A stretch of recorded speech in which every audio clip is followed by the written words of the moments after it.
anybody has any questions or needs further clarity on how to meditate, this is your time. You can ask any questions about the practice in general. I give you that chance.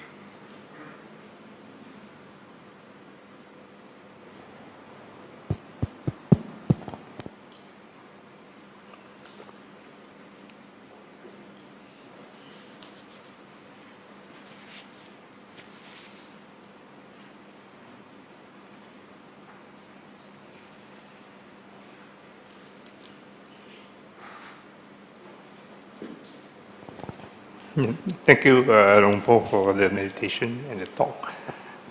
My question is that I've been reading your snippets every morning, every day, that you throw out by my sister Bita, and I find them very inspiring. My question is, how do you practice this? Because when I read this, tomorrow I read that, I forgot about this, and I can't practice. So how do you, in general, practice all the snippets that you've been sending out so that we do not miss those snippets that you send out every morning?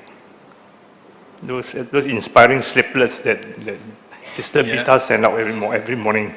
But what was the question though? I didn't get the question. Is how do we practice all of these snippets that you send out without forgetting one when you practice the other one? You just got one mind to look after. That's all you need to do. Look after the mind. The teachings are always coming from maybe different angles, looking at the Dhamma from different angles, different explanations, reminding you of one thing, reminding you of another. So one person may find one teaching particularly relevant for them, another person finds another teaching more relevant, more helpful. The important thing is you're looking after your mind, and your kind of number one priority is cultivating the path, the skillful qualities, dana, sila, samadhi, panya, generosity, moral integrity, concentration, insight, wisdom. And then abandoning what is not the path, greed, anger, delusion, and all the mental defilements, all the negative stuff. So it's fairly simple kind of principles.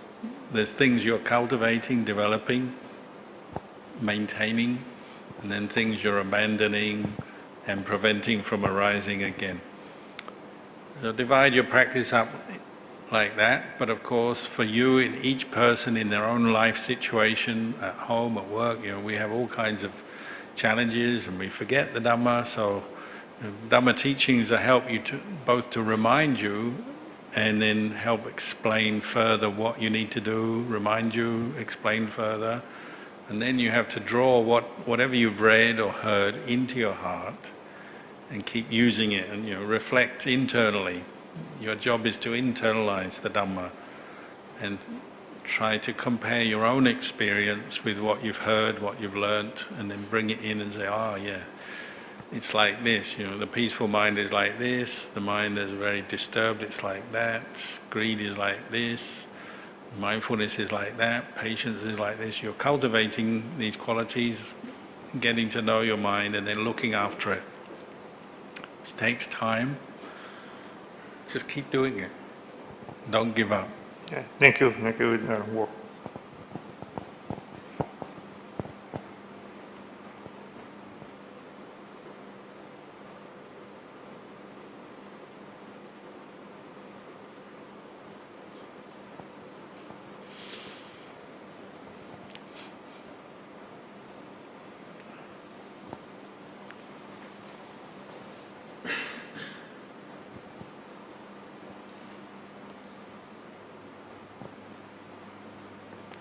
Luang Por, my question is mainly on managing pain during meditation, because I find myself not able to sit more than half an hour without moving. Can you give some advice on that? Yeah, very relevant question. I think many people will have this kind of issue. I do, you do, others will. If you can sit for half an hour without moving, that's already quite good. And that's a good start. And it's not simply a matter of how long you can sit, it's more what you do if you're experiencing some pain. There's the practical side, well, get to know your body, what your limits are, say how long you can sit, and then what kind of posture is suitable for you, what's the best posture for you, and then manage if you have to change posture, try to do that mindfully. One good thing is before you move, remind yourself why you're moving. Don't do it in a just sort of an automatic way. If you're feeling pain, okay, you accept now I've got to move because I've got pain. And you're studying that, the way that we have to constantly change and adjust posture because of pain. Even if you lie down for many hours, you'll have to move because it's painful. So it's not like one posture is free from pain. Every posture will bring you pain, but because we move posture, we can avoid or relieve ourselves of the pain. That's why one very central part of practice is just being mindful of your posture. And the Buddha didn't say you can't move, he just said when you move, be mindful of why you're moving, what's going on here. Oh, this body is painful. So you're learning something from that. The other part of pain is the attitude, the way we think about it, our attitude and our view towards pain. So number one is try to maintain some mindfulness, so you're paying attention, you're not just endlessly thinking or reacting to it, but you're knowing, oh, there's this painful feeling somewhere in my body. If you can, you might keep turning to your meditation object, such as the breath. You keep coming back to the breath and ignore the pain. And you might find the pain actually disappears, or certainly it's minimized in your awareness because you're focusing your mind elsewhere on the breath.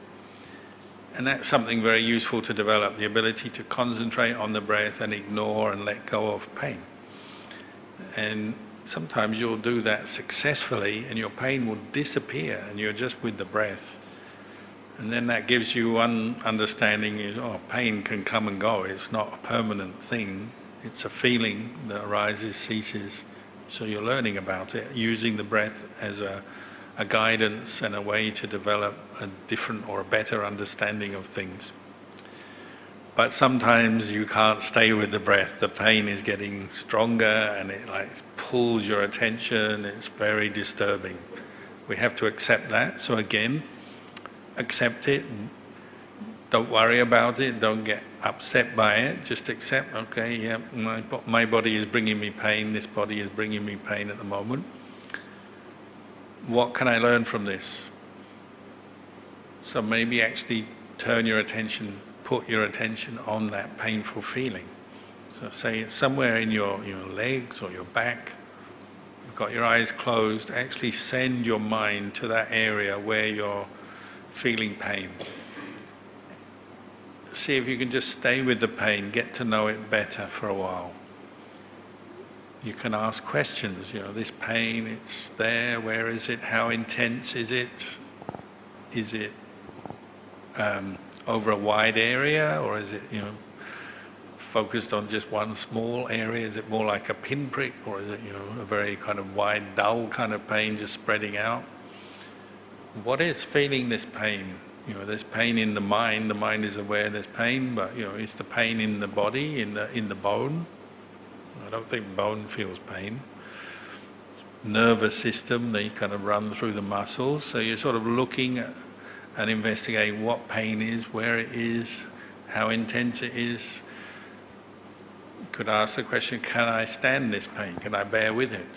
How much can I bear? Often by asking these questions, you're changing your whole attitude towards pain. The pain is still there, but you're no longer just reacting with aversion. I don't like this, let's get out of here kind of thing. It's, there is pain. Maybe I can actually be with this. Maybe I just sit with it and watch it. is this pain really a person? Is it me? Or is it just a phenomena, a Dhamma, what we call a Dhamma?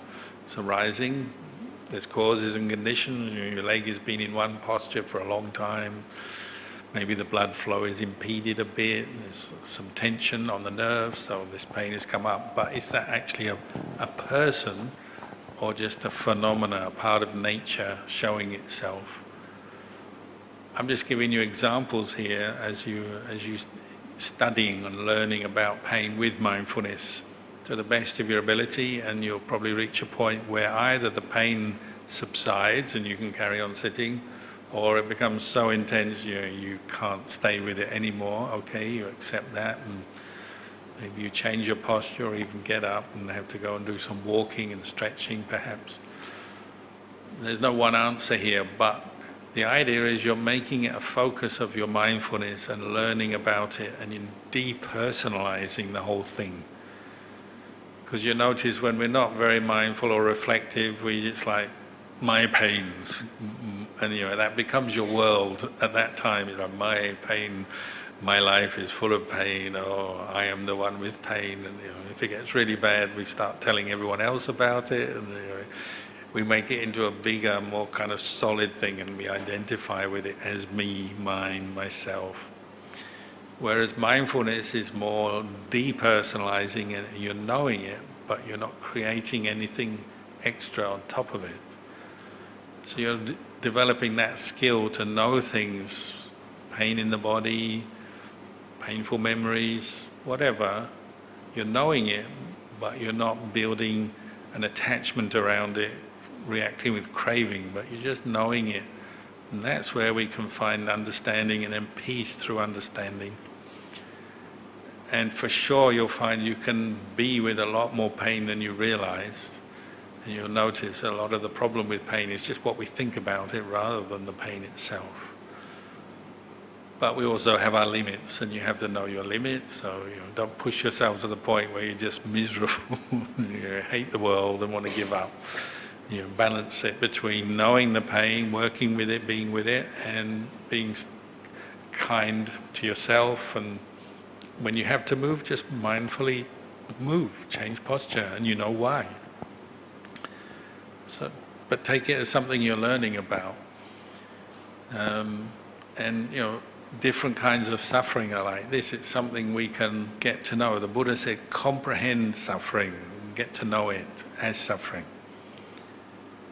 Then your attitude towards it will change, and you can also remove the causes of suffering, which is the craving, the attachment, this sort of movement of the mind towards the problem and then reacting to it, the negative trains of thought, the complaints, the aversion, or even the anxiety. You're removing that from it by being mindful and reflecting on it.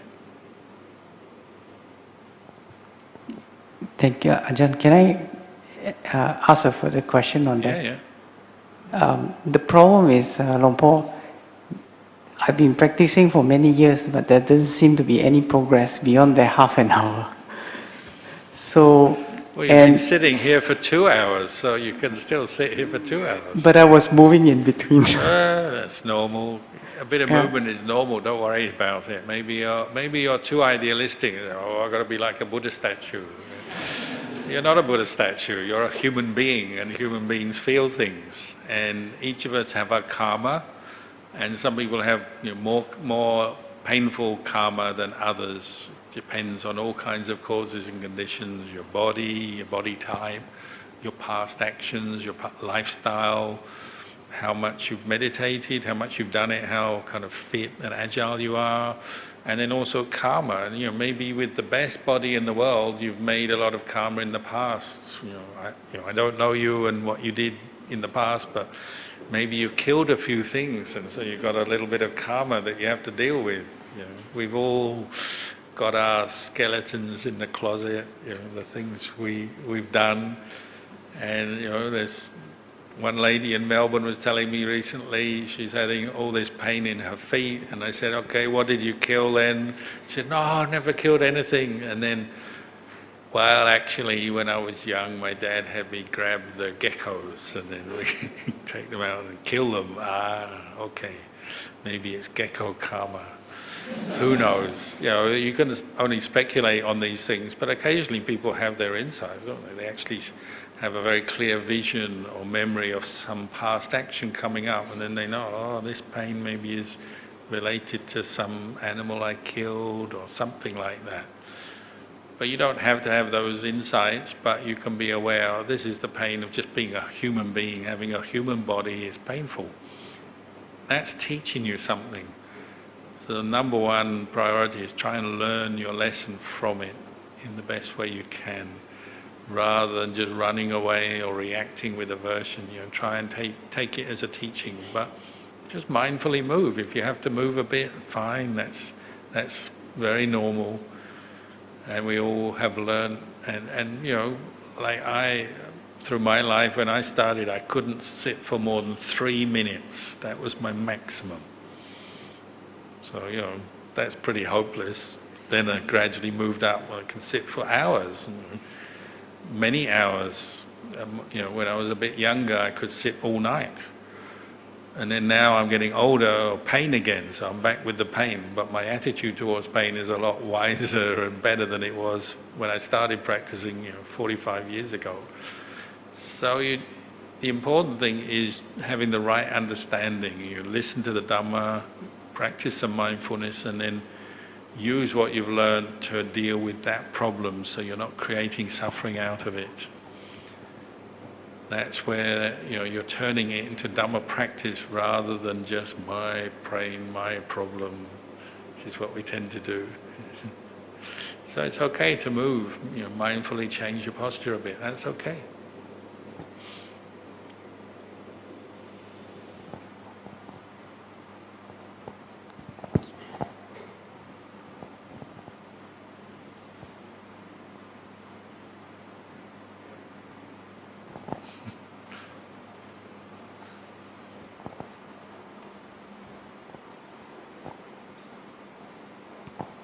Yeah, sorry, Nongpo, I'm going to ask one more question. Two parts to the question. The first part is that in Buddhism itself, there are many types of meditation, you know, from mindfulness of the breath, metta meditation, Brahma Vihara elements, 32 parts, and so on and so forth. So if we practice many of these, what have you got to watch out for so that we don't get them mixed up, you know? Or shall we just maybe concentrate on one or two only and forget about the rest? The first part of the question is that one. Right. Well, as you see, the Buddhist path has 8 factors, 8 aspects, from right view, right thought to right samadhi. And you notice in the Buddha's teaching, the sutras and the Buddha's teachings, you know, there wasn't a lot of emphasis on the meditation technique. It was more the qualities that you're bringing up from the meditation. He did talk about anapanasati and a few other meditations, but generally it's, you know, these qualities and the different path factors which you're developing. So get to know yourself over time. You experiment a bit, but you maybe are looking for one particular meditation technique or object that will become your main one. So I usually teach anapanasati, mindfulness of breathing, but even that you can practice in a number of ways. As I was saying earlier, you can focus on the tip of your nostrils, or the chest, or the abdomen. There's already 3 different places you could focus on. And then there's other meditations we use, and of course, occasionally you have to introduce a different meditation to deal with a specific problem that's arisen. So if you're very angry, maybe you sit down and, you know, you can't find the breath because you're just boiling with anger, or maybe this is the time to develop some metta, some loving kindness meditation. So you have that ready for that moment or that time. And sometimes I recommend do it anyway, you know, not just when you're angry, but maybe as part of your regular meditation routine. You may be using anapanasati or another object as your main object, but also once a day do a shorter or longer meditation on loving kindness, and This is how the Buddha started his day. He sent out his mind with thoughts of compassion to see who is ready to hear the Dhamma. We're not the Buddha, but we can practice metta every morning before we go out into the world, meet people, do things. It's a very good way to start your day. Everyone I meet today, I wish them well. I wish myself well. I wish others well. If I encounter suffering myself or others, I'll try and meet it with a positive, good state of mind. Whatever, you can develop that meditation as you feel is suited to you, but metta meditation is a very good regular one.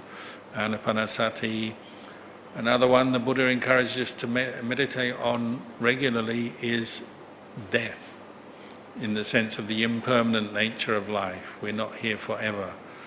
And you know the story. I asked Ananda, Ananda, how often do you think of death? 3 times a day, Venerable Sir. Not enough. The Buddha, every moment he breathes in, breathes out, he's also aware of the death, the impermanence of the body. So that's another one you can bring up regularly. Bring your mind to develop the awareness of the perception of death, impermanence of life, how time is short. We're not here for very long in this world. That could be another part of your daily meditation, just reflecting on impermanence of the body, impermanence of your life. But how much and when and where, you have plenty of room to experiment and see what works for you. And then some other people, they love to just focus on the body. And they go through the 32 parts of the body and they're focusing on those, or they pick one. Some people are just going to the bones, the skeleton. It sounds a bit weird if you're new to Buddhist meditation, but if you've done it a bit, maybe after a while you realize, just contemplating and being mindful of bones can be very peaceful. And it's a meditation you might develop. And some people just focus on the body a lot of the time, most of the time. So there's obviously room to experiment and see what suits your character and what helps you to develop stronger mindfulness, understanding. Some people are just doing their vipassana, a lot of focus on the arising and ceasing of feelings and thoughts and sensations. There's no one answer here. You see what works for you and you develop that more and more, but also be willing maybe to try a few things sometimes to see if it can help. That's why I was just giving a few suggestions there. The second part of the question is that I do try, and I also even go further to try non-Buddhist meditation, like heartfulness meditation, secular meditation. So what are the pitfalls of doing that? In other words, meditation. The pitfalls are you probably won't reach Nibbana. Because we live in a world where we have got so many types of people in friends with us, and we just don't want to sort of be just meditating Buddhists. So we meditate with them too. There's freedom of choice here, so it's entirely up to each individual what works for them, what they find they're inspired by and want to do. I can only talk as a Buddhist monk practicing the Buddhist path to the best of my ability. And so I have the feeling that the Buddhist teachings and the Buddhist path works. Tried and tested, works, guaranteed. You want Nibbana, it will get you there. So for me, maybe I'm a narrow-minded or fundamentalist or something like that, this is good enough for me, so I do this. But if you try other things, that's your choice. And we have different backgrounds. Maybe you've been in a past life, you've been a yogi in Hinduism or some other religion, whatever. We have our different cultural backgrounds and our karma. But the Buddhist path, to me, seems to work very well and actually is very accommodating to many different personalities, different types, men, women, young, old, different cultures, Western, Asian, whoever. I'm always impressed with how the Buddhist path can suit everyone. And there's room for a little bit of experimentation or seeking out different teachings and different methods that suit you as an individual. So my recommendation would be try to work within Buddhism, but see what part of the teachings, what part of the path will help you. Thank you, Luang Por.